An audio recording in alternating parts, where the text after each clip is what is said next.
Hi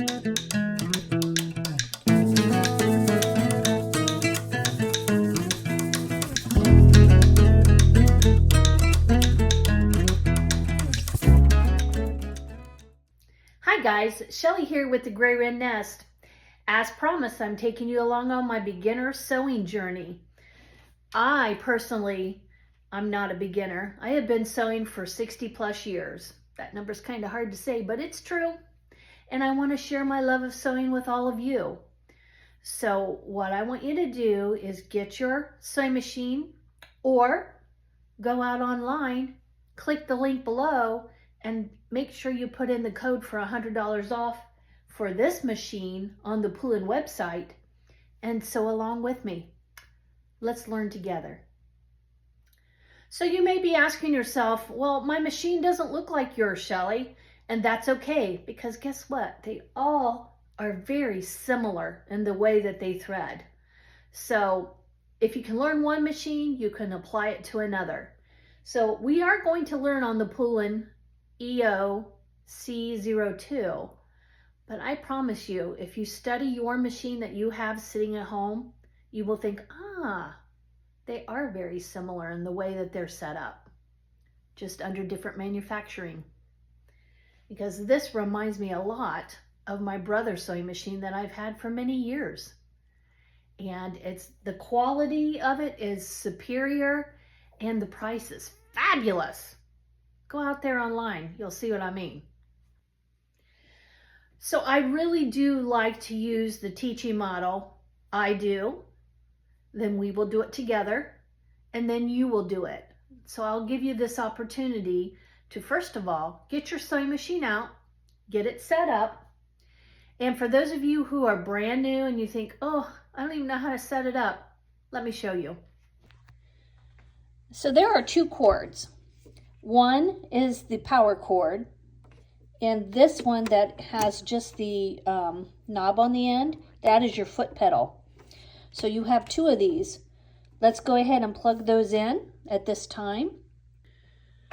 So we have the cords right there. It's going behind the machine and down to the plug. And then the other one is your foot pedal. Now the interesting part about this machine, and some of you may have this option, some of you may not, but this machine actually has a start-stop here, and you don't need to plug in your foot pedal. But call me a little old-fashioned. I love using my foot pedal, and the main reason I do is that I want to have two hands when I sew. Using the foot pedal frees this hand up and this hand up to manipulate my fabric as I need it. So right now I want you to take the opportunity to plug in and plug down below and meet me back here. So pause the video. Okay, so now that you're back and you're all plugged in, next thing we want to do is make sure that your needle is up. It should be. It shouldn't be down, but make sure it is up. And you might say, well, how do I do that? There is a knob right here, and you can manipulate it. See, I'm just turning the knob. So just make sure your needle is up, and you press this button right here. This is your start button. Turn it on, and your light should come on. So go ahead and do that. Pause the video and come back to me when you get everything turned on. The next important thing is to become familiar with your machine. So let's start at the top. This is where you would put a bobbin to wind it. So this is your bobbin winder. And the really neat thing on all newer machine models is that you have numbers. So it'll tell you step 1, step 2, 3, 4, 5, and so on how to do that. This is for a spool of thread that's smaller and it sits sideways. This is part of your bobbin winding contraption. And this back here is your first gauge when you go ahead and we get to the point of actually threading our machine. And you're going to notice that when we thread our machine, we have numbers that tell us what step 1, step 2, step 3. That's really, really a neat feature. Okay, then this is our tension gauge here that we use when we thread. The thread will come here and up and through. So we'll thread that in a little bit, but I wanted you to understand this. This is your upper tension. I usually have mine set on a 4, and a 4 is perfect. And it's my understanding that the factory preset the bobbin tension, so we shouldn't have to worry about that.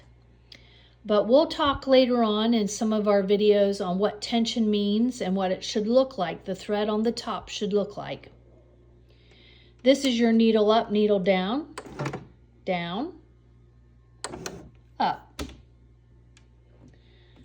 Here is your reverse button. So when you're sewing, you would press this at the beginning and end so that you can back stitch.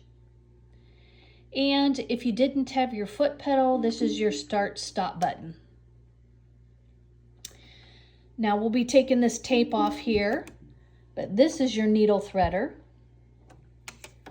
This is your needle shaft here. You would unscrew it and screw it here to put your needle in. These are your presser feet. This is one presser foot. This is your bobbin area. And most machines, most newer machines, have this little carrying case right here. And this machine comes with several pieces that I'll go through here in a minute. So let's become familiar with those as well. So in the PooLin sewing machines, they show you a little sample of the stitches, some of the cute stitches that it does. This is how to make a buttonhole. So this is your buttonhole foot or gauge.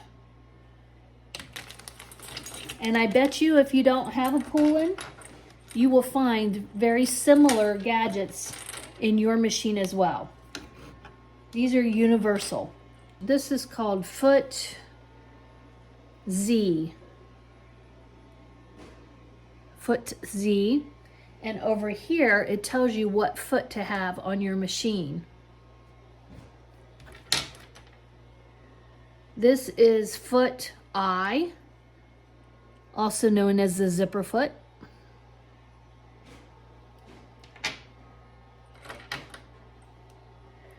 This is foot H, and it's a blind hem stitch foot. This is a darning foot. So if we needed to darn like a patch or a hole on a pair of jeans or a jacket or a top, this is what you would put in. You always need a screwdriver, a spool holder, to where if we had a cone, we could put this up here.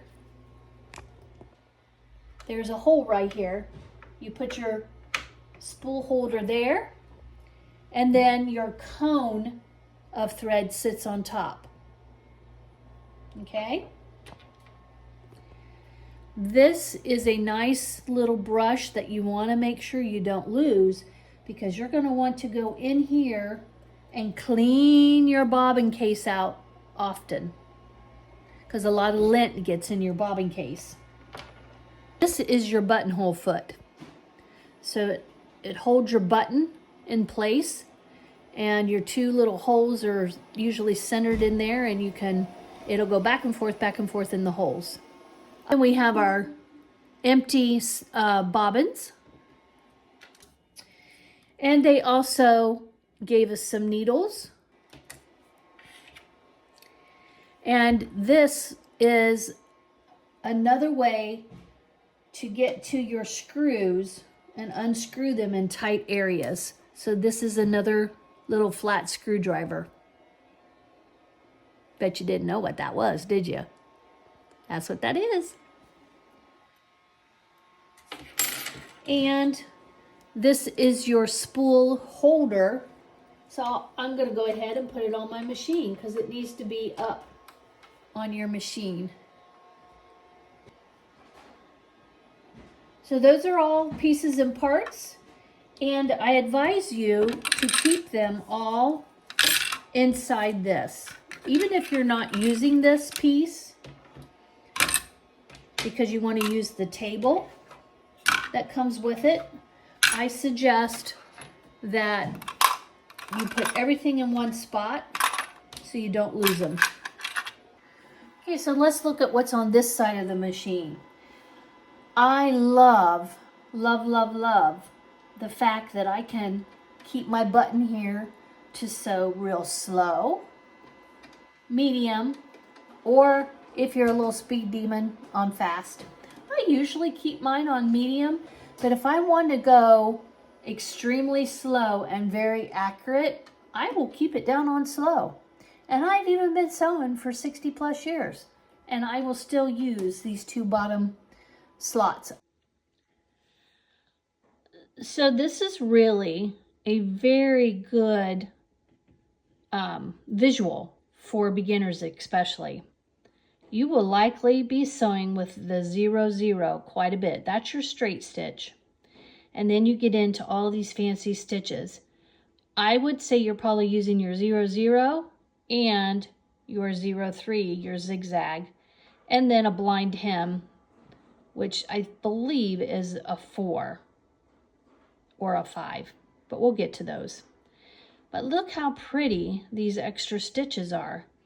This is a really cute stitch if you're doing an applique and you just want to go along the edge. It's like a blanket stitch. That's another blanket stitch. This is a slanted blanket stitch. But these are just all some really cute stitches that you can use. And if, let's say I want to do, I'm going to go ahead and press